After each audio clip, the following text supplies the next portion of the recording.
can I be an English teacher? Is it hard or no? What should I know before I become an English teacher? If you are looking for the answer of those questions, this video is exactly for you. I am Bahar and I'm an English teacher. In this video, I will tell you 10 rules that you should definitely know before you become an English teacher. Now, without further ado, let's watch it, learn it. First of all, before you become an English teacher, you should definitely have an advanced level of English. It is so important to speak in English fluently and also accurately in different situations, so you have a wide range of vocabulary and also you can understand complex sentences and structures. Otherwise, if you do not have an advanced level of English, you cannot correct your students whenever they make mistakes, so they won't trust you anymore and they won't participate in your classes the next term. So the most important rule that you should definitely know is to have an advanced level of English. Obviously, you can have some trainings or some certifications of English language teaching.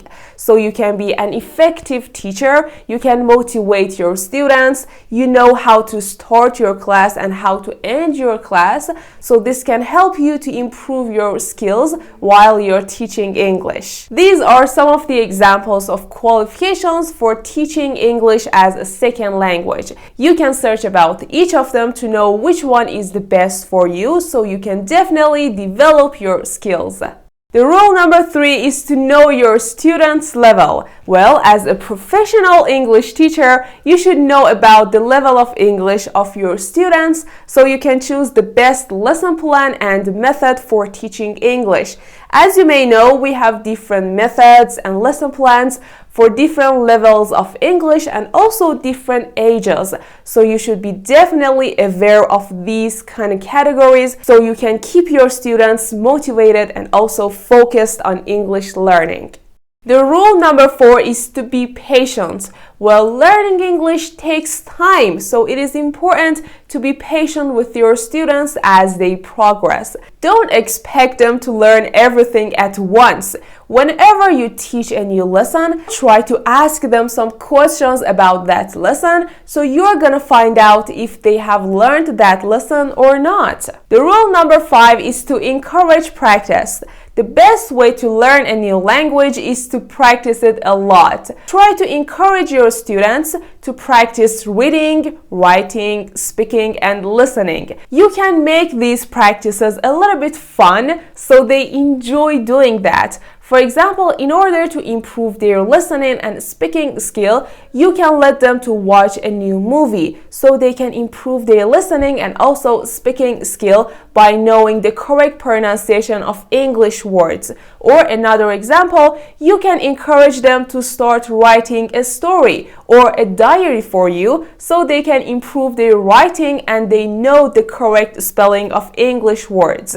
The rule number 6 is to be flexible. As you know, we have different learning styles. Some students like to listen to something in order to learn English, or some other students tend to watch a movie or watch a video in order to learn a new lesson. It is important to know your students' needs and their learning style so you can choose the best teaching method for them. For example, when you want to teach English to a teenager, you should be aware of their hobbies, their favorite singer or their favorite actor, so you can teach English with those movies and songs so they enjoy your English classes and they can focus on English lessons better. Or when you are teaching English to children, it is completely a different story because they will get distracted so fast and easily. You need to find a teaching method that keeps them focused and also satisfied at your class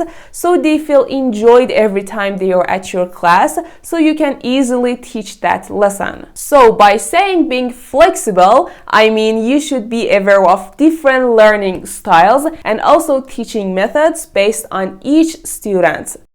The rule number 7 is to provide feedback. You should point out to some strengths and also weaknesses of each student so they know how to improve them faster. So whenever a student makes a mistake, tell them the correct form and also let them know how to improve their weakness. Otherwise, they will keep making those mistakes for the rest of their life. So it is important to provide feedback and let them know about their weaknesses and also their strengths. It's a good idea to praise those students who have gotten a great score and also motivate and encourage those students who needs to practice more to get a better score. The next rule that I'm going to talk about is to set some rules for your classes.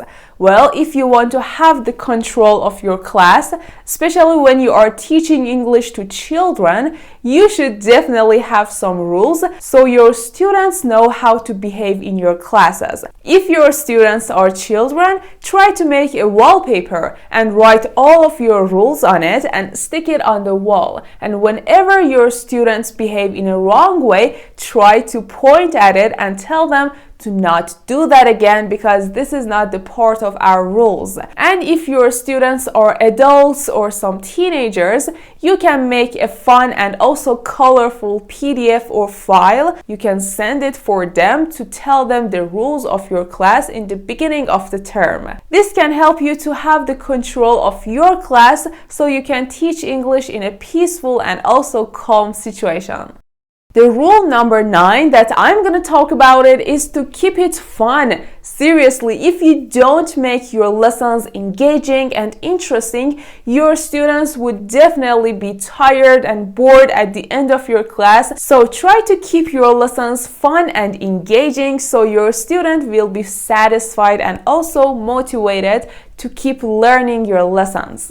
Try to use some pictures, music, and also movies to teach something at your class so your student will be motivated and also satisfied to learn that lesson as soon as possible. And the last but not least is to focus on practical English. You should teach your students some practical lessons so they can use them in their daily life, such as basic conversations. For example, how to order a food at a restaurant, or how to ask for permission, how to ask for a direction when you are lost. These kind of conversations and phrases can help them to improve their speaking and to know how to speak in some public places. Okay guys, that was it for today's video. If this video was useful for you, don't forget to subscribe to my channel right now and like this video to support me and to let YouTube algorithm know that you have enjoyed this content. Also, if you know some other rules that English teachers should definitely know, you can tell me in the comments, and if you have some other questions, you can ask me in the comments. I will read all of your feedback and answer your questions. So yeah, that was it for today's video. Thank you for watching. I hope you enjoyed it. Bye. Have a nice day.